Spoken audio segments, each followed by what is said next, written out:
Class में आप सभी बच्चों का स्वागत है। आज हम 5 क्वेश्चंस जो हैं वो टीचिंग एप्टीट्यूड से कर रहे हैं। एमसीक्यू बेस्ड क्वेश्चन से आप साथ साथ प्रयास करते चलें। बहुत सिंपल क्वेश्चन है। चलिए अब देखते हैं पहले क्वेश्चन को। पहला क्वेश्चन है, पहले मानसिक रूप से पिछड़े बच्चों को आप क्या सिखाना पसंद करेंगे? क्या उसे नियमित जो रेगुलर पढ़ाई पाठ्य चर्चा हो रही है वो करना चाहेंगे, बशर्ते उसे आप दुगना समय दे दें, या उसे आवश्यक बातें रटा देंगे? क्या आप रोट मेमोरी का प्रयोग करेंगे, या उन्हें अकेले यात्रा करने, पैसा खर्च करने या हिसाब रखने जैसे आदि व्यवहारिक क्रियाकलापों के माध्यम से सक्षम बनाएंगे, या उन्हें अपनी पसंद का कार्य करने देंगे? तो आपके हिसाब से क्या सही ऑप्शन है? वैसे सही ऑप्शन इसमें होगा सी बच्चों, इसलिए क्योंकि जब स्पेशल चाइल्ड हो, क्योंकि यह मानसिक रूप से पिछड़े या फिर ये जब स्पेशल चाइल्ड है तो सबसे ज़्यादा महत्वपूर्ण ये हो जाता है कि उसे हम सक्षम बनाएं और इंडिपेंडेंट बनाने की कोशिश करें। और जब हम इंडिपेंडेंट बनाएंगे तो उसमें उसे जो है व्यवहारिक क्रियाकलापों को सिखाना बहुत महत्वपूर्ण हो जाता है, इसीलिए राइट ऑप्शन सी होगा। सेकेंड क्वेश्चन देखते हैं बच्चों। यदि किसी छोटे बच्चों में अपने आसपास के बच्चों की छोटी छोटी चीज़ चुराने की आदत हो तो शिक्षक के रूप में आप इनमें से क्या करना पसंद करेंगे? सबसे पहला है, उन्हें बच्चों को आप उस बच्चे को डांटेंगे और यदि ना माने तो पिटाई कर देंगे, या दूसरा, उसे बच्चों की आचरण पुस्तिका में उसकी इस आदत का उल्लेख करेंगे, तीसरी, इस बात की ओर ध्यान ही नहीं देंगे, या चौथी, बच्चे के माँ बाप से मिलकर यह जानने की कोशिश करेंगे कि बच्चे की इस आदत का क्या कारण है, तत्पश्चात दोनों मिलकर इसे छुड़ाने की कोशिश करेंगे।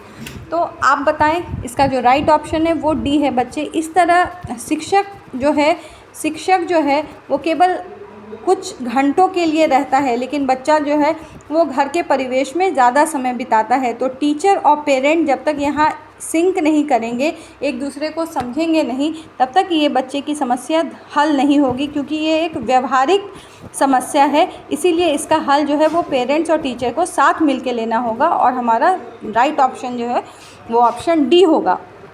चलिए थर्ड क्वेश्चन को देखते हैं। आपके स्कूल में एक ऐसा बच्चा भर्ती है जो कि सांस्कृतिक दृष्टि से पिछले परिवार या पर्यावरण से आता है, तो आप क्या करेंगे बच्चे? उसे ऐसी कक्षा में रखेंगे जिसमें सांस्कृतिक दृष्टि से पिछड़े परिवेश वाले बच्चे, अन्य बच्चे हैं, मतलब उसके लिए घेटो क्रिएट करेंगे जहां एक जैसे जो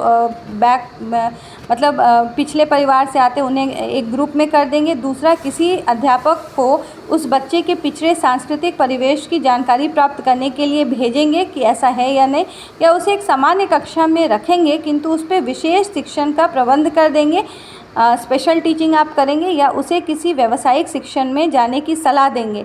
तो एक अच्छे सांस्कृतिक दृष्टि से अगर कोई बच्चा पिछले बैकग्राउंड से आता है तो हम उस पर स्पेशल केयर करेंगे बच्चों, और राइट ऑप्शन सी है।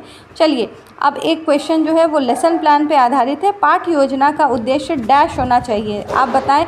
पाठ्य योजना का उद्देश्य जो है ऑप्शन ए, विषय वस्तु पर केंद्रित होता है, उपलब्ध समय का विभाजन होता है, अगर 30 मिनट है तो क्या उसका डिस्ट्रीब्यूशन है लेसन प्लान का ऑब्जेक्टिव, या समय और उपकरण का सदुपयोग है, या टीचिंग मेथड या टीचिंग एड है ना, मेथड या एड का उपयोग है, या विद्यार्थियों की गलती सुधारने का अवसर है।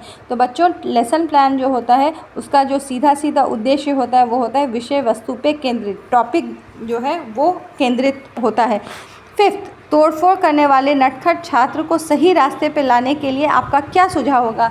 जो क्लास में बहुत बदमाश बच्चे होते हैं उनको सुधारने का क्या रास्ता है? सबसे पहले उसे कक्षा में सबसे आगे बैठाकर उस पर लगातार नज़र रखनी चाहिए, उसकी सीट कक्षा में किसी एक कोने में कर देनी चाहिए ताकि ध्यान ही न जाए, या उसकी इस प्रवृत्ति के अनुरूप उसे पेड़ों को सींचने, श्याम घाट को साफ़ करने या इस तरीके की चीज़ों में, दूसरे स्किल में उसके एनर्जी को लगा देना चाहिए।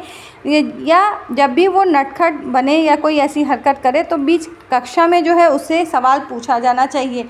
और इसका जो राइट ऑप्शन है वो है डी, क्लास के बीच में जो है उसको जो है आप नोटोरियस बच्चे को ज़रूर पूछें कि तुम ऐसा क्यों कर रहे हो, और इस तरह जो है उसे थोड़ा सा रियलाइज़ भी होगा, एहसास भी होगा कि वो गलत कर रहा है।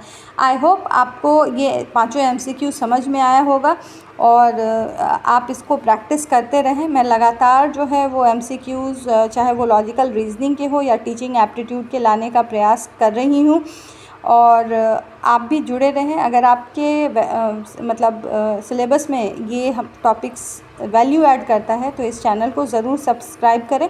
हम लोग कुछ ना कुछ जो है इसी तरीके से एक्सप्लेनेशन बेस्ड एमसीक्यूज़ वगैरह लाते हैं, वीडियोस लाते हैं, आप देख ही रहे होंगे। तो हमारा भी जो है वो मोटिवेशन बरकरार रहे। लाइक कीजिए, सब्सक्राइब कीजिए ताकि हम भी अच्छे अच्छे वीडियोस बनाते रहें। धन्यवाद।